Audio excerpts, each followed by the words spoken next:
Hello everyone, this is the sixth video of cash flow statement in a continuation of previous videos. Previous video में हमने सीखा था कि हम किस तरीके से operating profit before working capital changes निकालते हैं।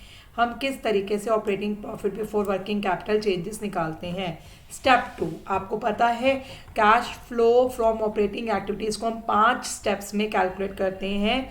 सबसे पहला स्टेप हमारा क्या होता है, net profit before tax and extraordinary item निकालना। ठीक है। स्टेप 2 क्या होता है, operating profit before working capital changes निकालना। स्टेप 3 क्या होता है, कैश जनरेटेड फ्रॉम ऑपरेशंस निकालना। स्टेप 4 होता है cash flow from operating activities before extraordinary items. Step 5 होता है cash flow from operating activities और cash use in investing operating activities. तो अभी हम पिछले वीडियोस में स्टेप 1 स्टेप 2 कर चुके हैं। स्टेप 3 एंड स्टेप 4 इस वीडियो में कवर करने की कोशिश करूंगी कि हम किस तरीके से कैश जनरेटेड फ्रॉम ऑपरेशंस निकालते हैं, किस तरीके से हम cash flow from operating activities before extraordinary items निकालते हैं। चल देखिए step number 3, cash generated from operations किस तरीके से कैलकुलेट किया जाता है। ठीक है, देखिए हमारे पास स्टेप 2 से क्या आ गया, operating profit before working capital changes. हमारे पास स्टेप 2 से आ गया operating profit before working capital changes before working capital changes, मतलब अभी वर्किंग कैपिटल का कुछ चेंज इसमें हमने ऐड या माइनस नहीं किया। वर्किंग कैपिटल का फॉर्मूला क्या पढ़ा था हमने, current assets minus current liabilities. तो वर्किंग कैपिटल का मतलब होता है current assets and current liabilities. तो अब हमने यहाँ पे जो ट्रीटमेंट करनी है, current assets and current liabilities की ट्रीटमेंट करनी है। ठीक है, तो जितनी भी अगर हमारी करंट एसेट्स कम हो रही हैं पिछले साल से इस साल कंपैरेटिवली, अगर करंट एसेट्स हमारी डिक्रीज हो रही हैं तो उसको प्लस कर देंगे कैश जनरेटेड निकालने के लिए। क्यों, करंट एसेट्स बेटा अगर कम हो रही हैं तो इसका मतलब हमारे पास कैश इनफ्लो आ रहा है। बस हल्का सा दिमाग में आइडिया रखने के लिए करंट एसेट्स का डिक्रीज हम प्लस कर देंगे, वहीं हम करंट एसेट्स अगर इंक्रीज हो रही हैं तो उसको माइनस कर देंगे। याद रखिएगा, समझ लीजिए, ध्यान से समझ लीजिए, इजी है समझना इसको। यहाँ पे सबसे ज़्यादा मिस्टेक्स होती हैं इस वाले स्टेप में। करंट एसेट अगर हमारी डिक्रीज हो रही है तो उसको प्लस करना है। तो इसका उल्टा करंट एसेट अगर इंक्रीज हो रही है तो उसको माइनस करेंगे। अगर हम करंट एसेट के डिक्रीज को प्लस करें तो करंट लायबिलिटीज के किस चीज़ को प्लस करेंगे, इंक्रीज को। अगर हम करंट एसेट के डिक्रीज को प्लस करें तो करंट लायबिलिटीज में इंक्रीज को प्लस करेंगे। ठीक है, वही करंट लायबिलिटीज के डिक्रीज को हम माइनस करेंगे। ठीक है जी, तो बहुत ईजी समझने के लिए आप जब भी क्वेश्चन करने बैठो एक बार साइड में जरूर लिख लेना, current asset current liabilities, current asset के डिक्रीज को प्लस करना है, करंट एसेट के इंक्रीज को माइनस करना है, करंट लायबिलिटीज के इंक्रीज को प्लस करना है, करंट लायबिलिटीज के डिक्रीज को माइनस करना है। Good, okay, clear, you understand. हमारा स्टेप 3 का टारगेट है कैश जनरेटेड फ्रॉम ऑपरेशंस निकालना। इसको किस तरीके से निकालते हैं, operating profit before working capital changes में दो चीज़ें प्लस की जाती हैं, दो चीज़ें माइनस की जाती हैं। कौन सी दो चीज़ें प्लस की जाती हैं, decrease in current assets and increase in current liabilities plus की जाती हैं। और कौन सी दो चीज़ें माइनस की जाती हैं, increase in current assets and decrease in current liabilities, ये दो चीज़ें माइनस की जाती हैं। Clear, okay. चलिए अब हम सीखते हैं, क्वेश्चंस देखते हैं कुछ इसके। कैश जनरेटेड फ्रॉम ऑपरेशंस हमने कैसे निकालना है, हमें दिया हुआ है, हमें यहाँ पे देखो ये रॉ क्वेश्चन है, हमें क्या क्या दिया हुआ है, हमें सरप्लस दिया हुआ है। सरप्लस स्टेप 1, यहाँ पे स्टेप 1 यूज होगा क्योंकि स्टेप 1 में हम क्या निकालते हैं, net profit before working capital change, sorry net profit before tax and extraordinary items. सबसे पहले यहाँ पे स्टेप 1 यूज होगा। स्टेप 1 में हम निकालेंगे net profit before tax and extraordinary items. ये स्टेप 1 में नेट प्रॉफिट बिफोर टैक्स हम कैसे निकालते थे, उसे निकालने के लिए सरप्लस का डिफरेंस लेते हैं। सरप्लस का डिफरेंस कैसे लेते हैं, क्लोजिंग माइनस ओपनिंग। सरप्लस का डिफरेंस कैसे लेते हैं, क्लोजिंग माइनस ओपनिंग। तो क्लोजिंग सरप्लस हमारा 80 एंड ओपनिंग सरप्लस है 60। 80 में से 60 माइनस करेंगे 20,000 आ जाएगा। सबसे पहला काम तो हम ये निकालें ना, नेट प्रॉफिट बिफोर टैक्स। तो closing minus opening, difference of surplus 20,000 आ गया। उसमें हम कौन सी चीज़ें प्लस करते थे, जो चीज़ें आपके पास चेकलिस्ट होनी चाहिए। आपको मैंने बहुत बार बोला है चेकलिस्ट आपके पास होनी चाहिए। उस चेकलिस्ट के अंदर जो जो चीज़ें होती हैं वो ढूंढते जाओ, प्लस माइनस करते जाओ। ठीक है, पहली चीज़ हम प्लस करते हैं इसके अंदर प्रपोज डिविडेंड, क्वेश्चन में कहीं नहीं दिया। इंट्रीम डिविडेंड, क्वेश्चन में कहीं नहीं दिया। उसके बाद हम प्लस करते हैं provision for tax, provision for tax कहीं नहीं दिया क्वेश्चन में, provision for tax for the current year question में कहीं नहीं दिया। उसके बाद हम प्लस करते हैं प्रोविजन फॉर टैक्स में ड्यूरिंग द ईयर प्लस करते हैं, एक्स्ट्राऑर्डिनरी आइटम्स प्लस करते हैं, क्वेश्चन में कहीं नहीं दिया। चलिए माइनस करते हैं रिफंड ऑफ टैक्स, नहीं दिया। माइनस करते हैं एक्स्ट्राऑर्डिनरी आइटम्स इनकम वाली, कहीं नहीं दी हुई। तो स्टेप 1 में हमारा जो net profit before tax and extraordinary item आएगा वो डिफरेंस ऑफ सरप्लस से ही आ जाएगा, क्योंकि जो चीज़ें प्लस करनी है, जो चीज़ें माइनस करनी है वो हमें दी ही नहीं हुई। तो हमारा net profit before tax and extraordinary item आ गया 20,000। अब आते हैं स्टेप 2। स्टेप 2 में हमें निकालना होता है operating profit before working capital changes. अब इसे निकालने के लिए हमें कुछ चीज़ें प्लस करनी है, कुछ चीज़ें माइनस करनी है। कौन सी चीज़ें प्लस माइनस करते हैं?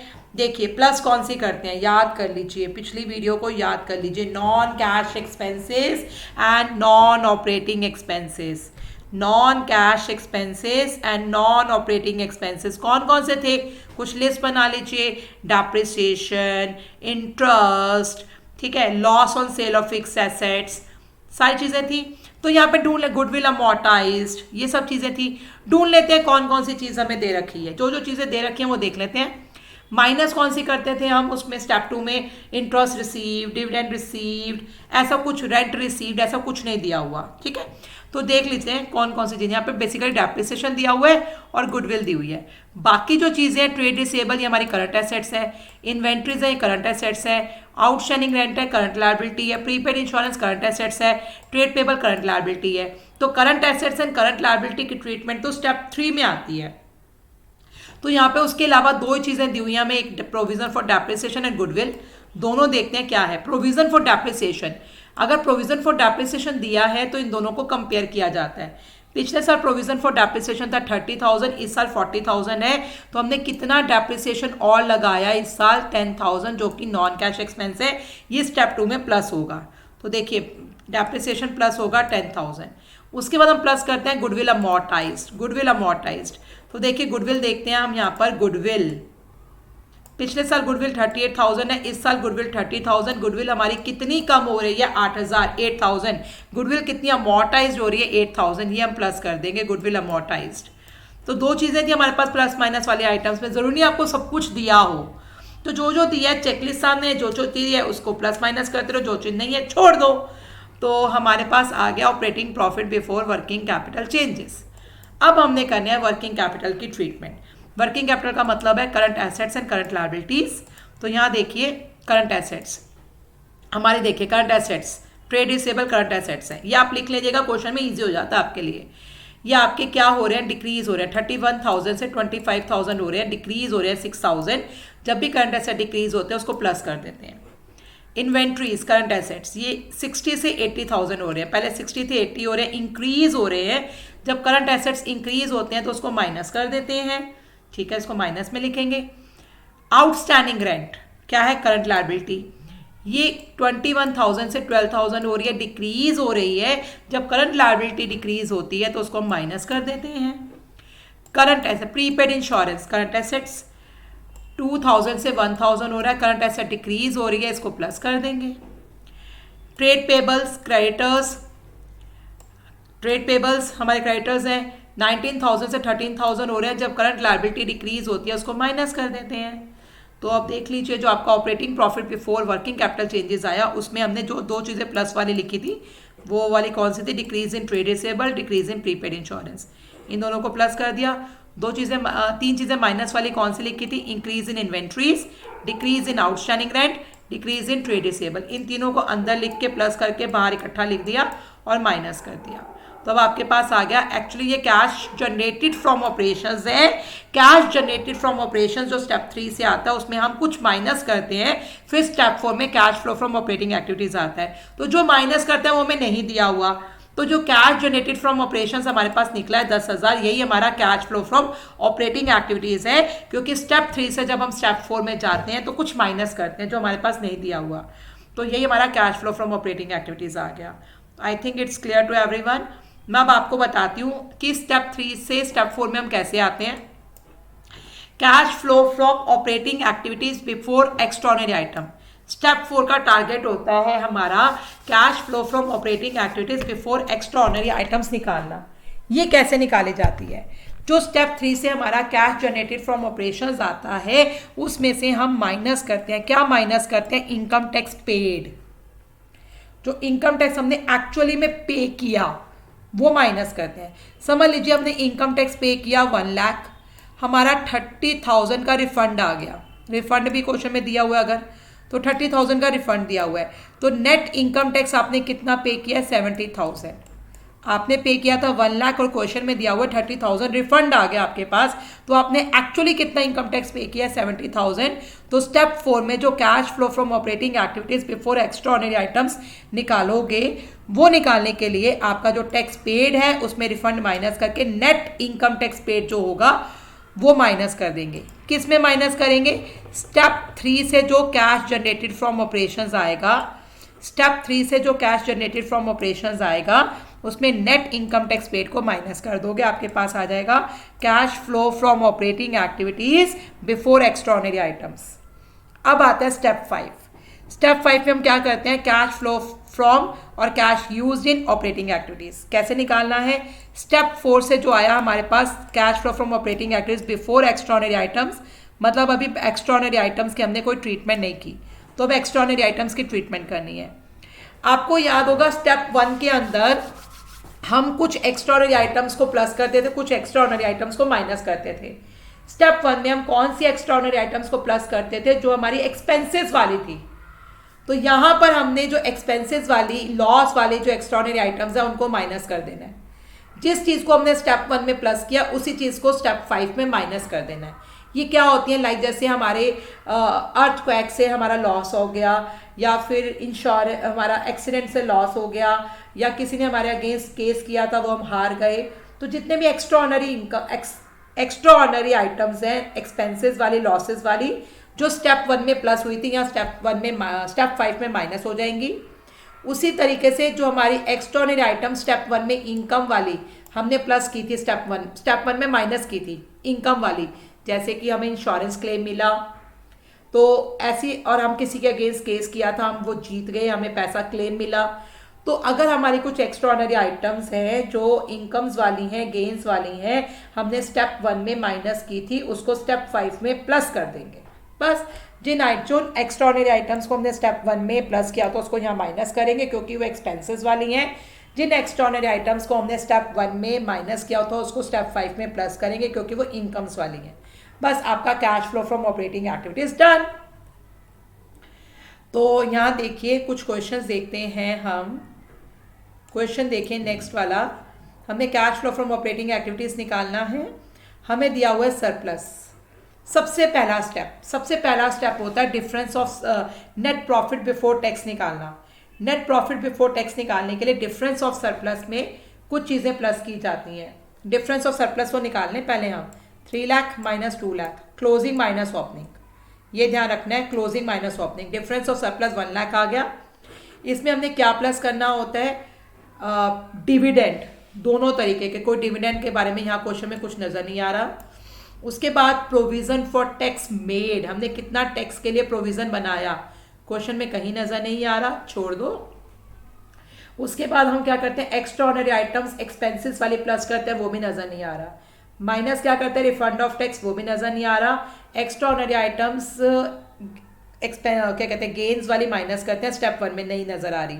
तो स्टेप 1 में हम डिफरेंस ऑफ सरप्लस में जो चीजें प्लस करते हैं, जो चीजें माइनस करते हैं, नहीं नजर आ रही, छोड़ दो। हमारे पास जो डिफरेंस ऑफ सरप्लस है वही हमारा net profit before tax and extraordinary items आ गया 1 लाख। ठीक है, अब आते हैं स्टेप 2। स्टेप 2 का टारगेट होता है हमारा निकालना operating profit before working capital changes निकालना। उसके लिए हम उसमें भी बड़ी सारी चीज़ें प्लस माइनस की जाती हैं, तो वो सामने रखी है अपने पास चेकलिस्ट। उसमें जो चीज़ें प्लस माइनस की जाती है उसमें से यहाँ पे डेप्रिसिएशन दिया हुआ है, गुडविल दिया हुआ है। देखिए गुडविल आपकी 2 लाख से 1,60,000 हो रही है, गुडविल यूज़ कर रहे हैं आप, ये प्लस कर देंगे। डेप्रिसिएशन आप कितना, देखिए गुडविल कम होगी तब प्लस करेंगे। डेप्रिसिएशन, प्रोविजन फॉर डेप्रिसिएशन, या एक्यूमुलेटेड डेप्रिसिएशन मतलब प्रोविजन फॉर डेप्रिसिएशन, अगर इंक्रीज होगा मतलब आपने डेप्रिसिएशन चार्ज किया है तब प्लस करेंगे। गुडविल कम होगी तब प्लस करेंगे। और एक्यूमुलेटेड डेप्रिसिएशन मतलब प्रोविजन फॉर डेप्रिसिएशन अकाउंट अगर इंक्रीज होगा तब प्लस करेंगे, तो 20,000 डेप्रिसिएशन, दोनों चीज़ें प्लस कर दी। अभी ये आ गया आपका operating profit before working capital changes. इसमें अब हमने अपनी current assets and current liabilities का ट्रीटमेंट करना है। बिल रिसीवेबल क्या होते हैं? Current assets. अब ये देखिए 1,40,000 से 1,80,000 हो रहे हैं, ये इंक्रीज हो रहे हैं। अगर हमारे करंट एसेट इंक्रीज होते हैं तो उसको हम माइनस करते हैं। Outstanding rent current liability, current liability हमारी 16 से 40 हो रही है। करंट लायबिलिटी अगर डिक्रीज होती है तो उसको भी माइनस करते हैं, तो ये 14,000 से डिक्रीज हो रही है, इसको भी माइनस करेंगे। प्रीपेड इंश्योरेंस 14 से 12 हो रहा है। प्रीपेड इंश्योरेंस करंट एसेट्स है, करंट एसेट अगर डिक्रीज होती है तो उसको प्लस करते हैं। 2,000 से डिक्रीज हो रही है, इसको प्लस करेंगे। उसके बाद इन्वेंट्रीज, इन्वेंट्रीज हमारी इंक्रीज हो रही है, current asset increase, current asset increase होती है तो उसको माइनस करते हैं। 40,000 से करंट एसेट इंक्रीज हो रही है, इसको माइनस करेंगे। तो माइनस की 3 चीज़ें हमारे पास, प्लस की 1 चीज़ है, तो जो प्लस माइनस करना था, 1 सेकेंड, माइनस की 2 चीज़ें। आउटस्टैंडिंग रेंट क्या हो रहा है? आउटस्टैंडिंग रेंट हमारा इंक्रीज हो रहा है, सॉरी इंक्रीज हो रहा है। करंट लायबिलिटी इंक्रीज हो रही है, करंट लायबिलिटी इंक्रीज होती है तो उसको प्लस करते हैं। तो प्लस की 2 चीज़ें माइनस की, तो प्लस कर दी 2 चीज़ें हमारी। आउटस्टैंडिंग रेंट इंक्रीज हो रहा था, उसे प्लस किया। प्रीपेड इंश्योरेंस डिक्रीज हो रहा था, उसे प्लस किया। 2 चीज़ें माइनस की। बिल रिसेबल इंक्रीज हो रहे थे, करंट एसेट इंक्रीज हो रही है, माइनस की। इन्वेंट्रीज इंक्रीज हो रही है, माइनस की। तो ये करने पर हमारा आ जाता है कैश जनरेटेड फ्रॉम ऑपरेशंस। अब जो कैश जनरेटेड फ्रॉम ऑपरेशंस है, कैश जनरेटेड फ्रॉम ऑपरेशन में से इनकम टैक्स पेड माइनस करते हैं, यहाँ दिया ही नहीं हुआ। फिर उसके बाद हमारे पास एक्स्ट्राऑर्डिनरी आइटम्स का ट्रीटमेंट करते हैं, वो सब दिया ही नहीं हुआ। स्टेप 4 और स्टेप 5 के आइटम्स नहीं दे रखी, तो स्टेप 3 से जो कैश जनरेटेड फ्रॉम ऑपरेशंस आया वही हमारा हो गया cash flow from operating activities. This is now in next video we will do more practice questions of cash flow from operating activities.